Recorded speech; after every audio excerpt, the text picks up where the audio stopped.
Hi everyone, Magnus here, and in today's video I'm going to be introducing you to some basic endgame ideas that will help you win so many more games in the endgame and transition to positions that you can be confidently winning or avoid positions which may end up being a draw and losing you lots and lots of points. So, starting off, we're going to be looking at quite a straightforward example, and it's the idea that an A or an H pawn alone against a king will always be a draw. And I'll give you a couple of seconds to try and figure out why this might be. But in short, it's because we can never force this king out of the corner here or the corner here. And the reason for that is because no matter how we bring up our king, they'll always have one of these squares to go back and forth on. So I'll show you. Let's say we move up our pawn. They move their king. They're just waiting around in the corner. We keep moving up our king. Now we've got to start moving the pawn, because eventually we have to promote and make a queen. They'll just start moving back and forth. They'll be moving back and forth, and as soon as we try and go and kick their king out this way, they can run up the board and simply take the pawn. So that is no good, and if we try and check them, they'll just move into the corner, and if we come out this way, if we come out this way, we'll just lose the pawn. And if we try and hang on to the pawn, that ends the game in stalemate. The king covers these squares, the pawn covers this square, and the black king can't move, so that'll be a draw. Okay, and just to show you, this doesn't change no matter how many pawns we have on the A file. It would be very impressive to somehow have made the journey of all these pawns making their way over to the queen side. But that would still be hopeless for white. We can never break through. Game will always end in a stalemate. Now I have one more way that I would like to show you how this can be a draw. Let's say that the king is here and the black king is here.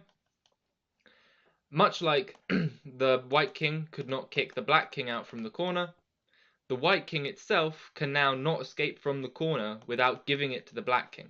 So I'll show you. Let's say the pawn's here. Black is simply going to go back and forth on these two squares, like this. And black, of course, will never go here, because that would give up this square. But as long as black keeps control of these two squares, they're always threatening to infiltrate, as long as white doesn't leave. And black's now built a barrier for white. And white will have to end the game by, sadly, stalemating themselves up a pawn. Okay. So that's quite a nice idea to know. It's also very helpful to know that even if, let's say, white were to have a dark squared bishop, white would have a dark squared bishop, this would equally be a draw because it's basically just the king and pawn endgame, and white still is unable to kick black out of this corner, and that would be a draw once again. So having the wrong color bishop to this square, as you can see, this square is white, this square is black. White will be unable to remove the black king from the corner and will therefore be a draw. So you can often use this idea to try and say, if you're black, potentially you could sacrifice the knight for a defended pawn. Let's say something like this happens. Black would want to take the pawn, white takes back, and then make a draw. Even though generally a knight for a pawn is a bad trade, in this case, because you know your endgames, you know that you can sacrifice your knight for the pawn and still make a draw comfortably. Okay, on to the next example. We're going to be looking at how white can actually win with most of these pawns all the way from B to G, and how the idea of opposition, and which opposition I will show you is basically this. And the idea is that the two kings look at each other, and opposition is when the other king is being forced to move. So in this case, if there was not a white pawn on the board, white would be forced to move because to the side, one of these two sides, or backwards, because all of the squares directly in front are covered. And then in this way, black can make forward progress like this and regain opposition and that's just yeah, that's what opposition is. So the question is white winning in this endgame? I'll let you try and figure it out. If you haven't seen this before, this might be a bit tricky. But okay. So the answer is yes, white is winning. And the reason is because once you move up and black gains the opposition, the only reason that white's winning is because white can push this pawn here.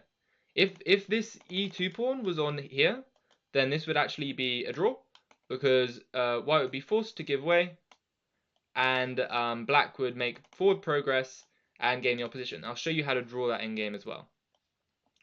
But in this situation, white can actually waste the tempo here with this pawn push to e2, to e3, and that means that black is now the one who is in Zugzwang, which I think is like German or something for compulsion to move.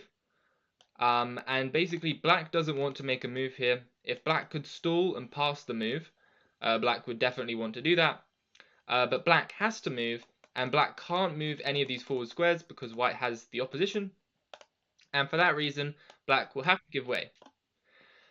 And if you're unfamiliar with this idea, this might seem quite difficult as well, but there's only one good move here for white to make forward progress, and that move is king to f5. And the reason for that is because now you've got this sort of knight's opposition, and the king is forced to go here. If the king goes here, which is actually a somewhat tricky move, it actually doesn't matter in this situation because you can still go back here, and then when they try and reclaim the opposition, you have another pawn move. They have to give way, you move up. If they go here, same business, you can go here, here, here, waste a pawn move. And if they go back here, then you can go here. They have to give way, you move to the side, and all of a sudden, this is what I and many other people like to call the red carpet.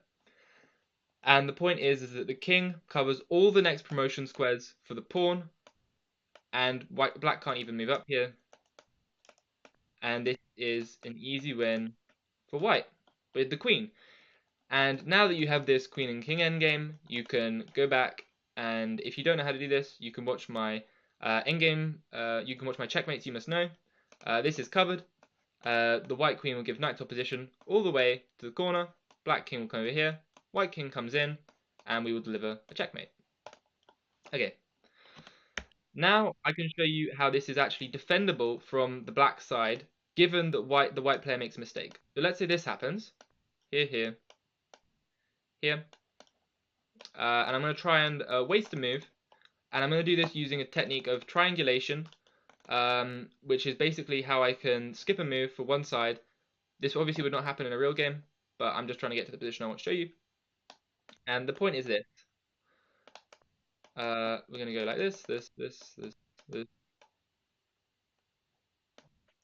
What have I done?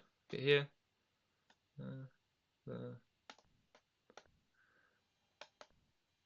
And here. Okay. So now it's white to move. And the reason that this is bad for white is because white either has to go to the side, this side, back, or back. If white goes to this side, black will follow white. And if white goes back, black will follow.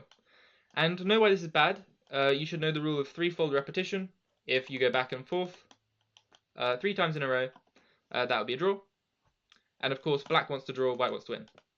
So white tries this side, same business. You follow the opposition every time, and white can't make progress. If white goes back, black follows, regains the opposition, and you might think, aha, now I can start pushing forward the pawn. But this is not actually helpful. Black can now go in front of the pawn. White has to go here to keep control of the pawn. And then black simply steps back.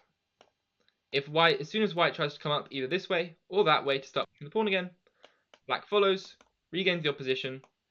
Here, white has to give a check. Black moves back. White moves back because they have to keep the pawn. And all black has to know is that you have to step backwards this way. If you actually go this way, you can get in trouble in the later stages. It's probably still a draw. But you want to go back. White comes up, black gains opposition, check, and you repeat the process every time until you get this position where white would have to give a check, black goes here, and the only piece play move that white has to keep control of the pawn is here, but that's stalemate, as you can see. Black has no squares, and it's their move, so it's stalemate. But in this example, it's important to know why this is a bad move, because white can go here, and then when black goes here, white can go here, and white wins. So that's what I'm talking about earlier on when saying that it's high risk to be playing these moves here.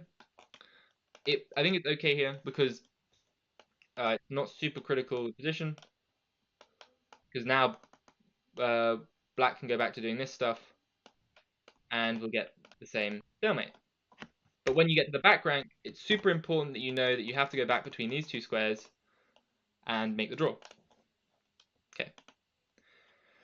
Now, using this knowledge in a more practical position, we are going to be looking at how white can actually make the draw here, even though it's black to move. Now, you might be thinking, oh, this is easy. White will just go here or here, defend the pawn, it's a draw, right? But it's not so simple, actually, because black is guaranteed to win the pawn. And let me show you. Black moves here, attacking the pawn. White's only move to cling to the pawn is actually this.